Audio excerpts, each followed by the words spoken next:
अस्सलाम वालेकुम स्टूडेंट, उम्मीद है कि आप खैरियत से होंगे। हम क्लास 9th का मैथ्स कर रहे थे और एक्सरसाइज हम 1.1 कर रहे थे।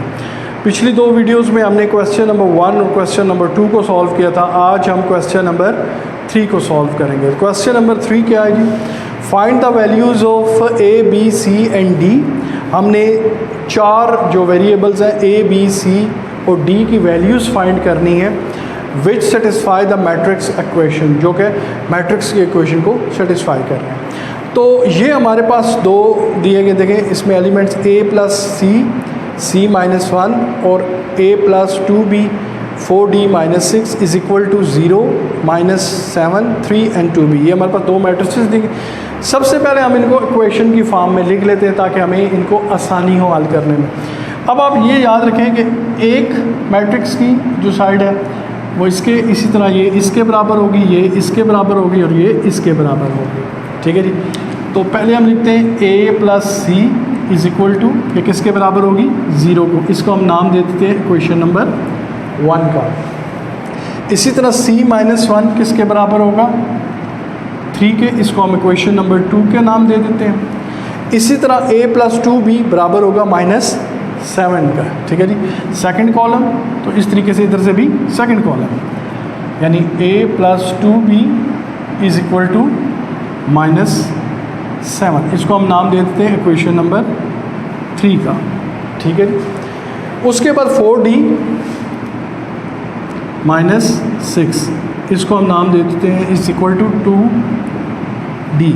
ठीक है जी। 4d minus 6 is equal to 2d, इसको हम नाम देते हैं इक्वेशन नंबर 4 का। अब ये हमारे पास चार इक्वेशनें बन गए, इस मैट्रिक्स में से हमने निकाल लिया। ठीक है। अब हम इनको बारी बारी सॉल्व करें। अब अगर आप इक्वेशन नंबर 2 पे गौर करें तो इसमें हमारे पास c क्योंकि इसमें एक वेरिएबल है और दो हमारे पास ये नंबर्स हैं, तो इनको हम आसानी से c की वैल्यू यहाँ से निकल सकती है। ठीक है। तो हम क्या कहेंगे जी? फ्रॉम इक्वेशन 2 अगर आप देखें c minus 1 is equal to 3 है। अगर हम इस माइनस 1 को इधर ले जाएं, रूल ये होता है कि अगर आप किसी भी नंबर को एक साइड से दूसरी साइड पे लेके जाते हैं तो उसका जो साइन होता है वो उलट हो जाता है। अगर प्लस है तो माइनस हो जाएगा, अगर माइनस है तो प्लस हो जाएगा। इसका मतलब है c इज़ इक्वल टू 3 और अगर हम माइनस 1 को उधर लेके जाते हैं तो ये क्या हो जाएगा? प्लस में हो जाएगा। इसका मतलब है c की वैल्यू हमारे पास क्या आएगी? 4। तो c की वैल्यू हमारे पास क्या आई? 4 आ गई। अब हम c की वैल्यू को बड़ी आसानी से पुट करके इस इक्वेशन नंबर 1 में हम a की वैल्यू निकाल सकते हैं, क्योंकि हमारे पास इसमें दो ही एलिमेंट्स हैं, दो वेरिएबल है a प्लस c की वैल्यू हमें पता है। अगर हम c की वैल्यू पुट कर दें तो हमारे पास बड़ी आसानी से a की वैल्यू आ सकती है। तो हम क्या लिखेंगे जी? Put c in equation 1। हम क्या करेंगे? c की वैल्यू को इक्वेशन नंबर 1 में डाल दें। इक्वेशन नंबर 1 क्या है हमारे पास? a plus c is equal to 0 और a प्लस सी की वैल्यू आपने अभी निकाली, वो क्या आई है? 4। और क्या करेंगे जी? 4 को हम उस साइड पे ले जाएंगे तो माइनस 4 हो जाएगा। तो a is equal to minus 4। तो a की वैल्यू हमारे पास क्या आ गई? माइनस 4 आ गई। ठीक है। अब हमने दो जो वेरिएबल्स, दो a और c की वैल्यू हमने मालूम कर ली है।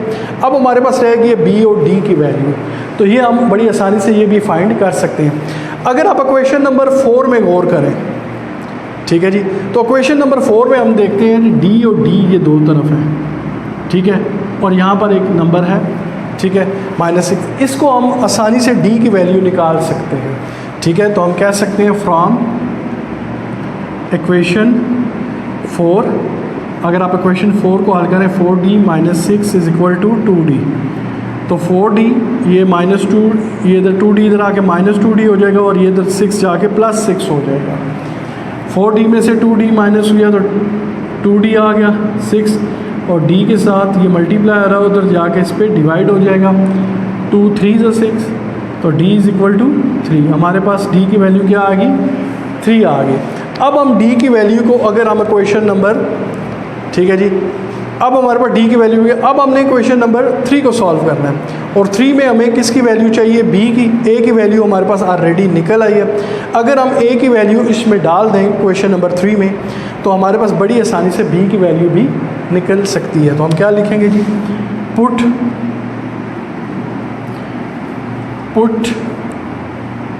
ए इन इक्वेशन 3, यानी कि ए की वैल्यू क्वेश्चन नंबर 3 में पुट करेंगे हम।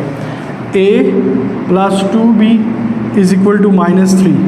तो a की वैल्यू आपके पास क्या निकली है जी अभी, -4 + 2b इज़ इक्वल टू -7। अब -4 को आप उधर लेके जाएंगे तो क्या हो जाएगा, यानी -7 और -4 से जाके +4 हो जाएगा। ठीक है जी, तो हम ये लिख सकते हैं 2b इज़ इक्वल टू -3। 7 में से प्लस माइनस माइनस, 7 में से 4 गया तो 3, बड़ी रकम कौन सी है 7, इसके साथ साइन कौन सा है माइनस का, तो हमने 3 के साथ भी माइनस, तो बड़ी रकम के साथ साइन होगा वही साइन इसके साथ निकलेगा।